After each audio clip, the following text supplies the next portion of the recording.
You stand at the precipice of profound personal transformation, fully equipped with the cognitive tools, intellectual insights, and conscious desire to break free from your historical patterns of suffering. You understand your history, recognize your behavioral triggers, and can clearly visualize a life defined by emotional peace and constructive execution. Yet, the absolute second you attempt to step across that threshold, an invisible, crushing weight anchors you directly back to your starting position. Your chest tightens. Your cognitive clarity dissolves into immediate brain fog, and an overwhelming surge of visceral anxiety forces an immediate retreat into your familiar patterns of isolation. Pop psychology looks at this agonizing stagnation and diagnoses it as a lack of willpower, a fear of success, or a deficiency in your self-love metrics. It demands that you repeat positive affirmations, visualize your goals harder, and force your body into artificial compliance. These superficial frameworks fail completely because they refuse to comprehend that your resistance is not a mindset issue. Your brain is executing a precise, highly optimized homeostatic protocol. Your central nervous system is actively fighting your healing because your survival networks have classified the state of being trapped as a mandatory biological requirement for your life. To understand why your brain treats progress as an existential threat, we must analyze the cold, uncompromising evolutionary laws that govern the human nervous system. Your brain is a historical document, optimized over millions of years to prioritize one singular objective, the preservation of your physical organism until reproductive age. It does not possess a native processing module dedicated to your abstract happiness, career fulfillment, or emotional expansiveness. To guarantee your survival, your subcortical structures rely heavily on the principle of predictable environmental mapping. If you survived a developmental environment characterized by chronic emotional volatility, systemic betrayal, or absolute hypervigilance, your nervous system successfully calibrated its internal operating baseline to run within those exact parameters of distress. To your ancient amygdala, that low-grade suffering is not a crisis. It is verified data proving that you can exist within this baseline without dying. When you introduce sudden, calm, unfamiliar emotional peace, you throw the system into a state of acute thermodynamic panic. The brain does not register joy as a reward. It registers it as a massive, unmapped deviation from the survival script that must be immediately suppressed. The execution of this biological resistance is anchored directly within the hyperactive circuits of your basolateral amygdala. This twin subcortical nucleus serves as the absolute master scanner of your incoming sensory environment, operating at a processing speed that occurs long before your conscious intellect can register reality. When you attempt to break your survival loop, whether by ending a toxic relationship, entering a high-visibility career path, or enforcing a hard boundary, your amygdala scans the horizon and identifies unfamiliarity. It calculates that because you are entering unmapped psychological territory, you are exposed, unprotected, and fundamentally distracted from scanning for predators. To save your life from this perceived vulnerability, the amygdala exercises its absolute evolutionary veto power over your rational mind. It fires a high-velocity signal down the hypothalamus-pituitary-adrenal axis, instantly triggering a massive discharge of cortisol, adrenaline, and noradrenaline into your bloodstream. Your entire body is thrown into an unprovoked state of raw physiological panic, violently arresting your forward momentum and forcing an immediate behavioral retreat. The tragic consequence of running this automated survival loop for years is the structural degradation of the physical highways connecting your logic to your emotions.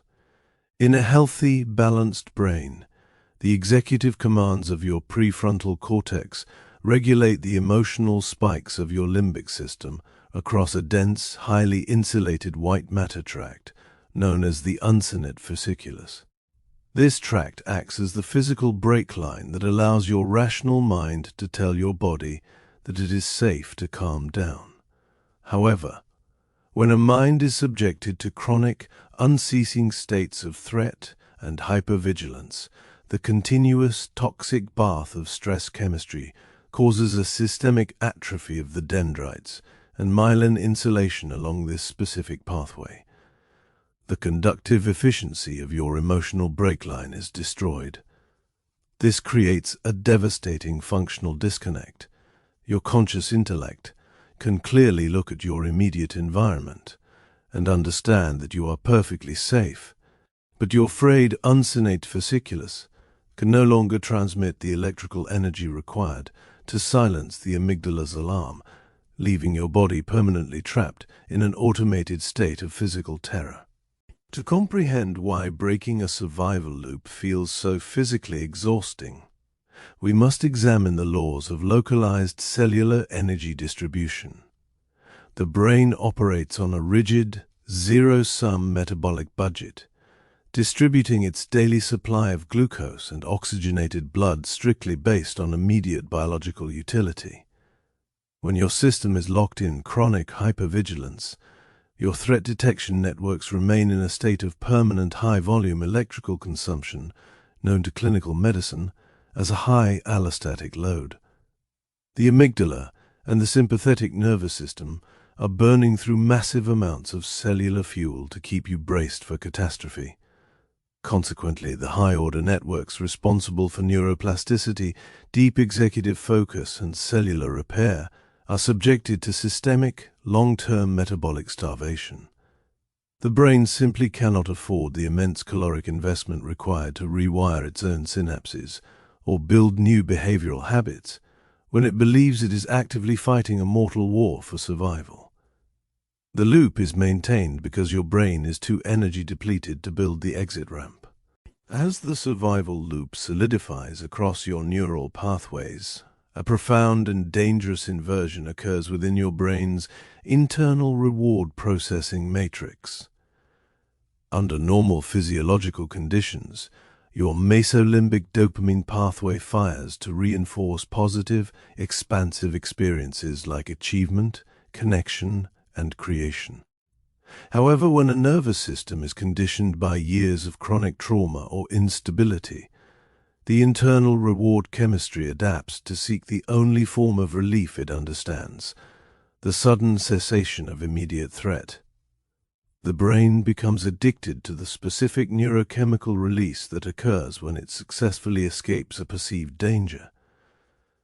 This means that your survival networks will deliberately manifest chaotic scenarios, pick fights with supportive people, or create financial crises, simply so it can execute its familiar survival strategies and experience the subsequent hit of relief when the storm passes.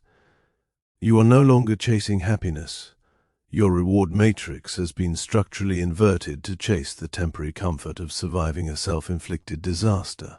The psychological architecture of this ongoing survival loop is enforced by the pathological hyperactivation of the default mode network, or the DMN. The DMN is the giant interconnected web of brain regions responsible for generating your internal monologue, your narrative ego, and your self-referential timeline.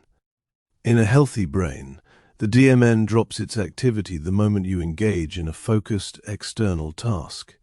But in a mind trapped by the survival loop, the DMN suffers from a severe lack of inhibitory control, firing at maximum electrical volume, even when you are resting in a safe room. This hyperactive network turns your focus completely inward, running continuous future simulations of betrayal, failure, and physical illness. The DMN transforms your own consciousness into an absolute prison, weaponizing your imagination against your aspirations. You find yourself entirely incapable of staying present in the current moment, because your brain is burning its electrical power, processing an endless simulated script of impending doom. As the hyperactive DMN and the volatile amygdala continuously dominate your internal landscape. The ventromedial prefrontal cortex, the anatomical command center responsible for your human agency, long-term decision-making, and self-directed identity, enters a state of profound functional desensitization to protect its delicate cellular hardware from the toxic levels of glutamate released during continuous states of anxiety and worry. The postsynaptic neurons inside your executive networks systematically downregulate their receptor sensitivity. The biological volume control of your higher intellect is turned down to its absolute lowest level. The terrifying consequence of this neurological adaptation is that your long-term goals lose all of their motivating power. You look at your dreams, your career path, or your health objectives, and you intellectually understand their value, but you feel absolutely zero internal drive to execute them. Your prefrontal cortex has been chemically sidelined, leaving your behavior entirely guided by the short-term survival reflexes of your primitive hindbrain. Through the unyielding principles of Hebbian plastic conditioning, this ongoing state of internal immobilization matures into a permanent structural defense posture known as the learned freeze response. Every single time your conscious mind intends to change your life, and your compromised neural hardware forces an immediate physical panic attack and a subsequent behavioral retreat, your subconscious brain logs that sequence as a critical success.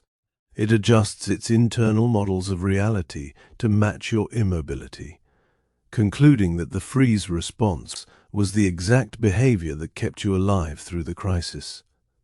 The neural pathways responsible for tracking your own human efficacy and environmental control undergo profound structural atrophy.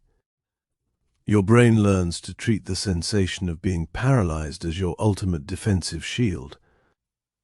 This marks the terminal station of the loop.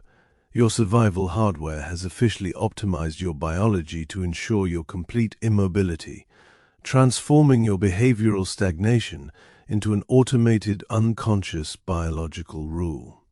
This absolute neural immobilization manifests in your physical body as a profound chronic suppression of your vagal tone. The vagus nerve is the primary highway of your parasympathetic nervous system, responsible for executing the relaxation response, slowing your heart rate, lowering your blood pressure, and signaling total environmental safety to your visceral organs. When the survival loop dominates your brain, your vagal tone drops to a critically low baseline, forcing your body into a state of dorsal vagal shutdown. Your physical frame enters a state of heavy, low-energy immobilization that mimics a biological freeze.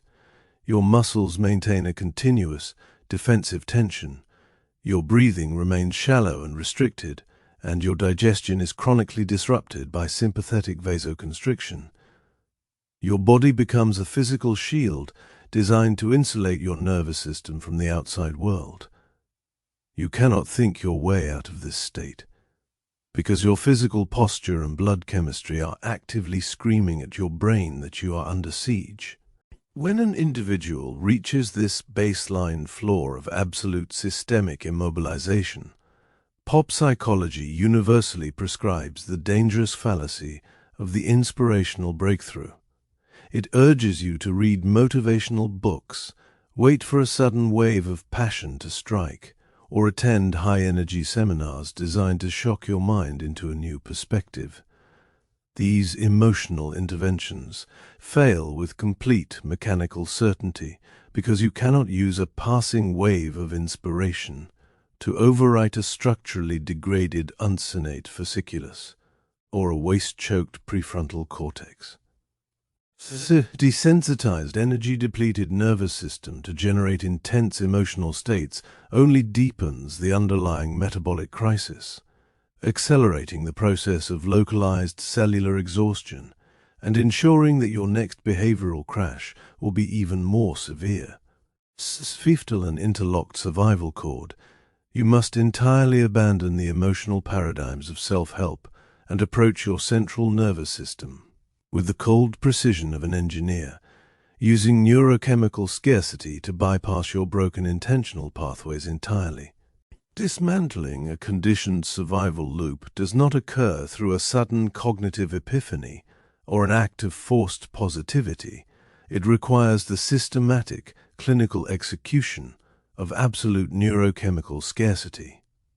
To loosen a hard-locked basolateral amygdala, you must forcefully reduce the amplitude of your environmental data down to absolute zero, entering periods of deliberate sensory and digital deprivation that force your brain to turn its internal volume control back up. You do not try to force your body to feel safe or happy. You systematically strip away the high-amplitude digital spikes and immediate dopamine rewards, forcing your postsynaptic membranes to slowly restore their natural receptor density out of sheer chemical starvation.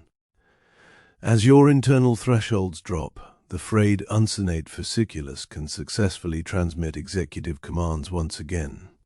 The biological valve opens, blood flow returns to your prefrontal cortex, and your body relaxes its defensive shield. You're not trying to feel good. You're using scarcity to mechanically retrain your hardware from the bottom up.